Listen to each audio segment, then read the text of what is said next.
नमस्ते दोस्तों और हमारे श्रोताओं, कहानी के रीडर्स, आपका श्रीमती जगदम्बा शुक्ला स्टोरी अड्डा में स्वागत है।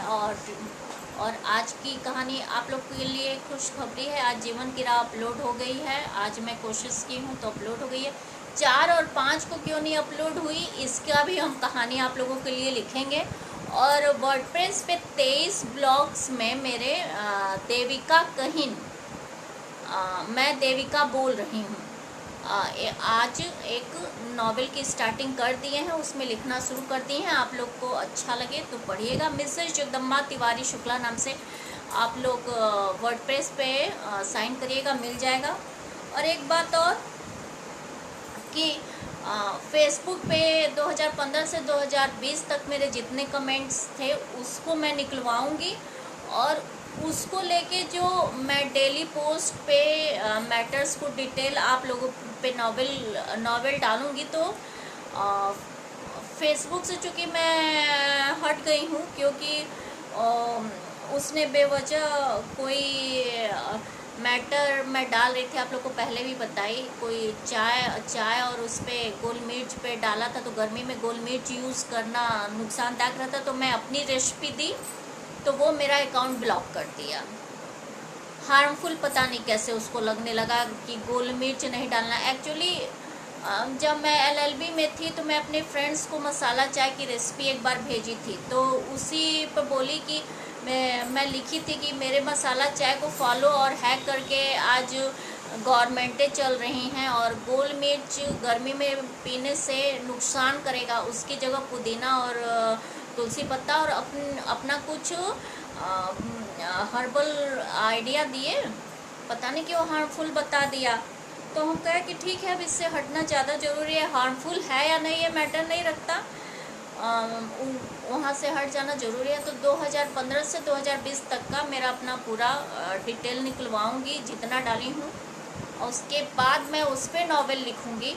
और लास्ट कंक्लूज़न क्यों ये बंद हुआ उसका भी मैं बताऊँगी। वो खुद एक नॉवेल है मेरा, और बहुत अच्छा नॉवेल है, आप लोग पढ़िएगा। Detective best detection best novel, और इससे बढ़िया नॉवेल आपको मिलेगा नहीं। तो आप सहमति खलनायिका आज का है स्टोरी, जो वो है सहमति एक खलनायिका। मिसेस जगदम्बा तिवारी शुक्ला खोलिएगा, जगदम्बा stories.wordpress पे जाइएगा, आपको मिल जाएगा। ये 30 जुलाई 2016 को मैं पोस्ट की हूँ, सहमति एक खलनायिका, और इसके बारे में आज हम लोग बात करेंगे। सहमति शब्द कब खलनायिका बनती है तब। देखिए, हम सब लड़कियां हैं या लड़के भी हैं, कोई भी है, सबको मोरालिटी और डिसिप्लिन के अंतर्गत काम करना पड़ता है, और हर किसी को किसी न किसी की सहमति की ज़रूरत होती है काम की।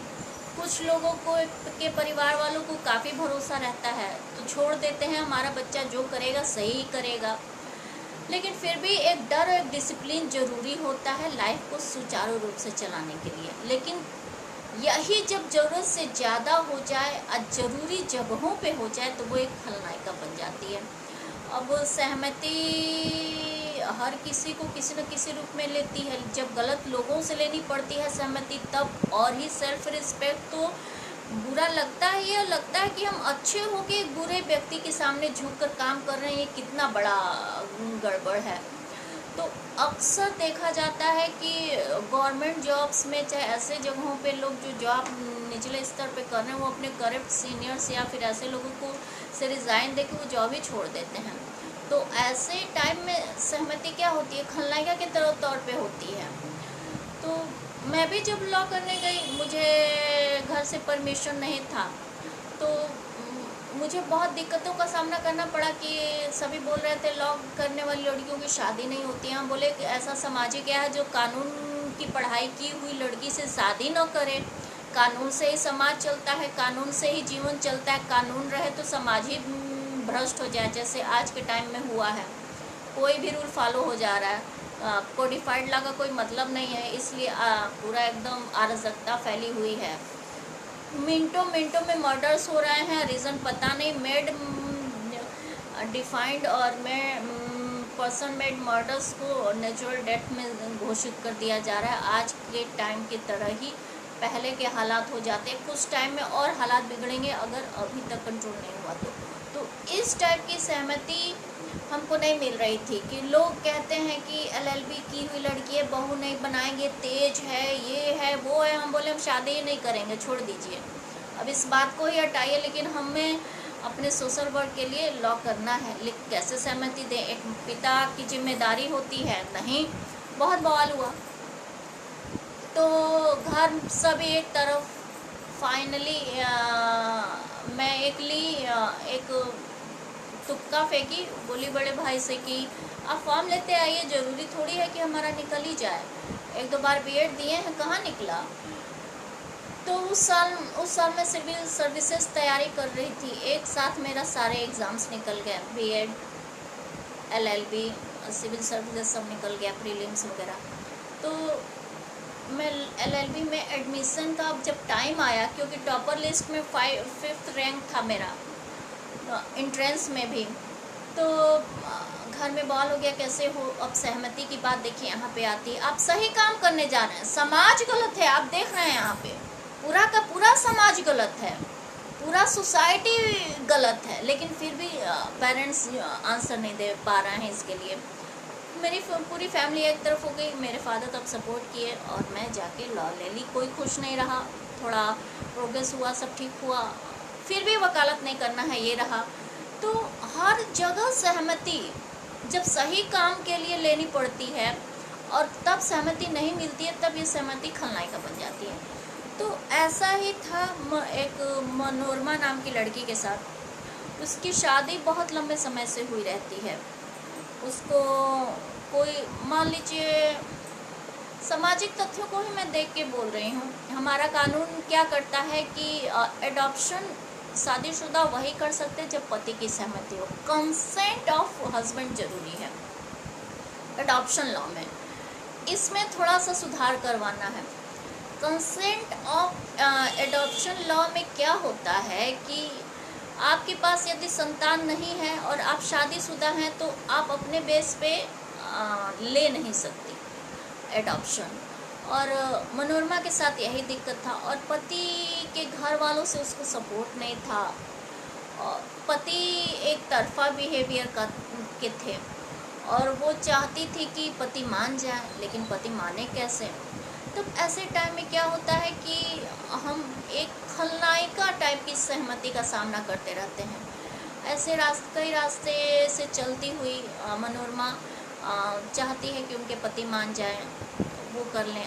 कहती है कि आपके लिए तो आप एक्चुअली, उनके फैमिली वाले चाहते हैं कि पति की संपत्ति उनके घर उनके बच्चों को हो, एडॉप्ट किए हुए सन को क्यों हो, और उनकी लड़की के बच्चे को हो, उनके लड़का बड़े लड़के के संतान होंगी ही, एडॉप्ट बच्चे को क्यों हो।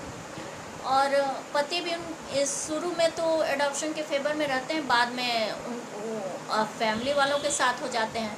तो यहाँ पे देखिए दिक्कत क्या है, पति भी आपके साथ नहीं है, ससुराल तो कभी आपका हुआ नहीं, और एडॉप्शन की बात है कि आप अदर चाइल्ड का कर लेते हैं। लेकिन यहाँ पे भी एडॉप्शन में एक प्रॉफिट है कि पत्नी का कंसेंट चाहिए रहता है, तो इस टाइप में वो ऐसा नहीं कर सकते हैं। लेकिन इसका मतलब ये तो नहीं है कि व्यक्ति बिना संतान के रहे। एडॉप्शन में यही है कि पति और पत्नी दोनों का कंसेंट चाहिए, लेकिन जब पति का मामला आएगा, वो उसको लेना हुआ तो जबरदस्ती भी कर सकता है वाइफ पे। वाइफ क्या करेगी, लास्ट आंसर उसके पास यही रहेगा कि कंसेंट दे देगी। यदि जो फैमिली आपको नहीं पसंद करती है, उसके घर की संतानें आपको कैसे पसंद करेंगी। बात तो यहाँ पे आ जाती है। तो दिक्कत तो मनोरमा के साथ थी, पति नहीं मान रहे थे, और मनोरमा का बच्चों को बहुत पसंद करती थी। अक्सर देखती, स्कूल के बच्चे जाते तो टकटकी लगा के देखती, उनका खेलना देखती, तो उनको लगता कि उसके घर भी कुछ बच्चे हों, कुछ शोर हो, कुछ माहौल अच्छा रहे, एक ध्यान अलग हटे। तो ऐसा हो नहीं रहा था। और हर समय उसकी ममता लहूलुहान हो रही थी, जो बच्चों के लिए उसका प्यार था वो लहूलुहान हो रहा था, लेकिन पति को इससे मतलब नहीं था। और 1 साल होता है, 2 साल होता है, कई साल हो गई शादी। तो अब यहाँ पे दिक्कत आई। अब इस यहाँ पे देखिए सहमति कितनी बड़ी खलनायिका बन जाती है। लीगल सहमति भी यहाँ पे कितनी बड़ी खलनायिका है, सामाजिक सहमति भी कितनी बड़ी खलनायिका है।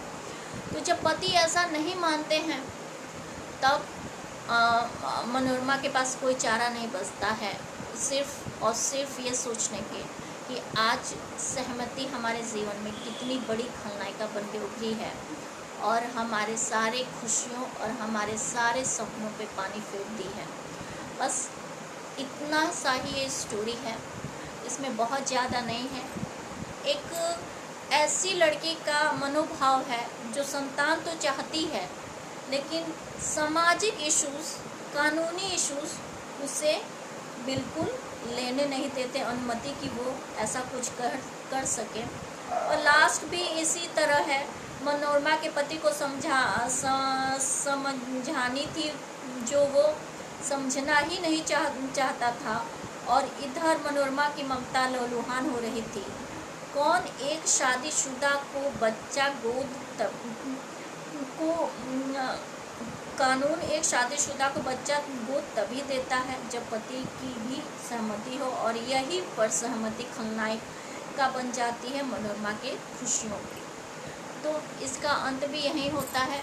बस एक छोटी सी कहानी थी, एक मनोभाव था एक लड़की का, जिसको इसमें सहमति के रूप में मैं डाली। और शायद ये मेरा PIL भी होगा, अगर कोर्ट मानता है तो इस सहमति को मैं बहुत 30 जून 2016 को, 30 जुलाई शायद 2016 को मैं के हिसाब से मैं इसमें 30 जुलाई 2016 के हिसाब से मैं इसमें बदलाव की सोची, क्लॉज का सोची। चूँकि मेरे पास एक केस जीता हुआ है, मैं इसमें बदलाव करवा भी सकती हूँ। इसे पार्लियामेंट में पास करने की ज़रूरत नहीं है, इनहेरेंट पावर है, पावर होता है कोर्ट के पास। वो इसमें क्लास जोड़ देगी, केस बेस पे वो मैटर डिसाइड हो जाएगा। और ये मेरा 2014 के केस जीते हुए मैटर से भी हो सकता है। तो ऐसी लड़कियों के लिए ये रास्ता बहुत क्लियर हो जाएगा। ये कहानी यदि पसंद आए तो मेरे श्रीमती जगदम्बा शुक्ला स्टोरी अड्डा 777 को लाइक करें, शेयर करें, सब्सक्राइब करें, और ज़्यादा से ज़्यादा सब्सक्राइब करें कि कभी भी कोई भी मोबाइल बने तो बिना जगदम्बा शुक्ला स्टोरी अड्डा के बगैर बन ही न सके। धन्यवाद।